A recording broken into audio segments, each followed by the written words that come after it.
Ya, pemirsa, LPSK memutuskan menolak memberikan perlindungan kepada Putri Chandrawati istri Ferdy Sambo karena adanya sejumlah kejanggalan dalam laporan Putri. LPSK menyebut Putri Chandrawati memiliki masalah kesehatan jiwa.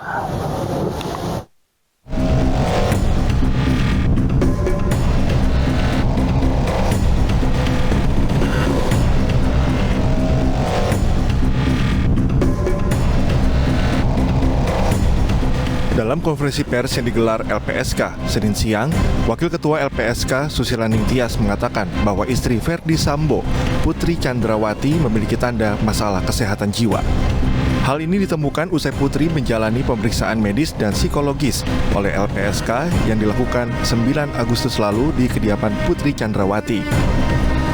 Dalam konferensi pers juga disampaikan bahwa psikolog menyimpulkan bahwa Putri tidak memiliki kompetensi psikologis yang memadai untuk menjalani pemeriksaan dan memberikan keterangan. Dari hasil pemeriksaan dan observasi didapatkan kumpulan tanda dan gejala masalah kesehatan jiwa. Kemudian psikolog menyimpulkan kondisi pemohon sebagai berikut, yaitu pertama, tidak memiliki kompetensi psikologis yang cukup memadai untuk menjalani pemeriksaan dan memberikan keterangan, termasuk kepada LPSK. Pemohon tidak dapat disimpulkan untuk memenuhi kriteria untuk dapat dipercaya terkait dengan peristiwa kekerasan seksual, percobaan pembunuhan, tempus dan lokus karena tidak diperoleh keterangan apapun sebagai akibat dari kompetensi psikologis yang tidak memadai. Sebelumnya LPSK resmi menyatakan tidak memberikan perlindungan kepada Putri atas kasus tewasnya Brigadir Yosua Huta Barat alias Brigadir J. Tim Liputan iNews melaporkan.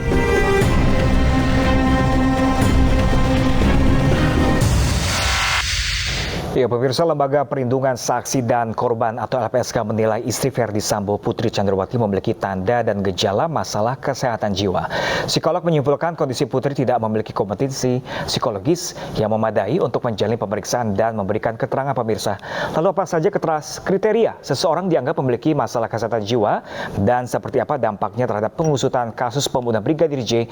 Kita akan membahasnya, pemirsa, bersama dengan juru bicara LPSK, ada Bapak Ruli Novian, dan juga psikolog forensik, ada Bapak Reza Indragiri. Halo, selamat pagi Bapak-bapak. Pak Ruli dan Pak Reza, selamat pagi. Salam sehat semuanya. Ya, sehat. Ya, Pak Ruli, kita ke Pak Ruli terlebih dahulu. Pak Ruli, ini bisa dijelaskan bagaimana metode tes terhadap Putri sampai akhirnya dinyatakan memiliki masalah kesehatan jiwa seperti disampaikan kemarin malam? Jadi bukan gini ya, kita mau bukan berarti gila gitu ya, kesehatan jiwa itu ya. Berdasarkan hasil observasi psikolog dan psikiater LPSK, ya ada kondisi mental yang tidak dalam kondisi baik gitu ya. Goncangan seperti itu maksudnya mungkin ya? Kenapa kami hanya bisa observasi? Karena memang hal itu yang bisa dilakukan. Wawancara, tes-tes yang dilakukan tidak berjalan dengan baik. Nah, kami butuh kesimpulan bahwa kemudian, karena kan begini, orang untuk melakukan asesmen itu butuh berapa kali kalau dalam kasus-kasus tertentu. Nah, ini baru ya kita bisa bilang 1 kali lah yang ada suaranya dikit gitu ya, dan kita bisa melihatkan ahli kita melakukan observasi gitu. Nah, kenapa disimpulkan demikian? Karena kondisi mental itu menurut keterangan ahli bahwa itu jika tidak baik dapat mengganggu hal-hal yang seperti emosi, kemampuan berpikir, dan hal-hal lain yang tidak seperti orang yang dalam kondisi jiwa atau mental yang sehat. Begitu maksudnya. Ini waktu pemeriksaan ketika itu Pak Ruli, seperti apa sih gejala yang ditunjukkan oleh Ibu PC ini? Ya, kita nggak bisa cari hal-hal lain ya dalam pemeriksaan itu, karena memang kondisinya sebagaimana yang saya tadi jelaskan sangat sulit untuk bisa mendalami, karena kan butuh kesepahaman ya atas pemeriksaan yang dilakukan gitu. Kalau memang dalam kondisi tertentu dia tidak bisa menyampaikan dengan alasan misalnya dampak dari peristiwa atau traumatis yang dialami, ya tentu LPSK sendiri tidak bisa melakukan lebih daripada itu. Oke, artinya Ibu Putri ini tidak memiliki kompetensi untuk menjadi pemeriksaan dari LPSK? Untuk LPSK ya, saya bilang Iya, untuk LPSK. Iya. Iya. Ada seperti itu. Oke, Pak Reza, tanggapannya seperti apa nih? Ibu Putri Candrawati tidak memiliki kompetensi untuk menjadi pemeriksaan menurut LPSK. Gimana tanggapannya? Sebelum saya merespon, boleh tidak saya bertanya sekali lagi ke Pak Ruli? Boleh, silakan Pak. Jadi simpulan LPSK terkait kondisi Ibu PC adalah? Gimana Pak? Jadi simpulan LPSK setelah melakukan pemeriksaan terhadap Ibu PC, simpulannya Ibu PC adalah atau bagaimana?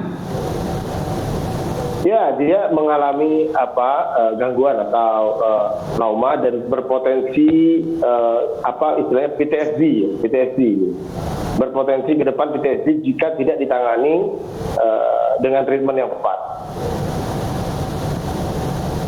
Saya pikir agar tanggapan saya bisa akurat atau mendekati akurat, mungkin sangat baik kalau saya diberikan kesempatan untuk membaca ya. Tapi andaikan tidak, tadi sebagaimana dikatakan oleh Pak Ruli, bahwa dari sekian banyak metode atau pendekatan yang coba diterapkan, ternyata sebagian besar metode tersebut tidak bisa diterapkan. Hanya bisa dilakukan observasi. Pun beliau mengatakan observasi tampaknya tidak begitu memadai. Kalau memang begitu situasi pemeriksaan terhadap Ibu PC, maka simpulannya menurut saya adalah LPSK tidak berhasil melakukan proses telaah terhadap kondisi psikologis yang bersangkutan. Jadi tidak menyimpulkan tentang kondisinya mengalami masalah mental, mengalami masalah jiwa atau diagnosis apapun, tapi justru mengatakan atau menyimpulkan bahwa LPSK tidak berhasil melakukan telaah terhadap kondisi psikologis yang bersangkutan dikarenakan ABC dan seterusnya. Nah, kalau sebaliknya, andaikan LPSK menyimpulkan bahwa yang bersangkutan misalnya mengalami gangguan ABC atau kondisi mentalnya adalah seperti ABC, justru ini mengundang pertanyaan berikutnya. Kalau memang tidak berhasil diterapkan metode itu, kenapa kemudian bisa disimpulkan bahwa ibu tersebut mengidap gangguan atau memiliki kondisi mental tertentu? Itu poin pertama. Yang kedua, andaikan LPSK terkendala untuk melakukan pemeriksaan secara langsung terhadap Ibu PC, dan itu merupakan kemungkinan yang bisa saja terjadi. Jadi pemeriksaan terhadap seseorang memang mengharuskan orang itu bersedia atau kooperatif untuk diperiksa. Kalau tidak mau diperiksa ya lantas mau dikatakan apa. Tetapi menurut saya ada data sekunder yang barangkali juga bisa ditelaah oleh LPSK. Data sekunder dimaksud menurut saya adalah pemunculan Ibu PC di depan media, di depan Makobrimob beberapa waktu yang lalu. Ini saya katakan sebagai data sekunder, bukan data primer, karena data ini diperoleh tidak berdasarkan pemeriksaan langsung terhadap yang bersangkutan, tetapi menjadikan potret atau rekaman video tersebut sebagai sampel tentang perilaku dan proses berpikir atau kondisi kejiwaan yang bersangkutan, yang kemudian bisa LPSK tafsirkan. Misalnya begini, kalau tadi juga Pak Ruli mengatakan yang bersangkutan tampaknya mengalami trauma. Mari kita bandingkan trauma yang dialami oleh korban kejahatan seksual dan korban kecelakaan lalu lintas misalnya. Dari riset diketahui bahwa misalnya dari 100 orang yang mengalami kecelakaan lalu lintas, 15% diantaranya akan mengalami guncangan yang hebat. 15%. Tapi kalau kita bicara kejahatan seksual, ini lain lagi ceritanya. Dari 100 orang yang mengalami kejahatan seksual, 80% diantaranya mengalami guncangan yang hebat. Dari satu hasil studi ini saja, kita sudah langsung bisa simpulkan dan kita memiliki alasan kuat untuk berasumsi bahwa orang yang mengalami kejahatan seksual akan mengalami guncangan jiwa yang tak terperi, akan mengalami guncangan jiwa yang hebat. Itu rumusnya. Tetapi, jadi pertanyaan, kalau yang bersangkutan sungguh-sungguh mengalami guncangan jiwa yang hebat, mengapa justru dimunculkan di hadapan media?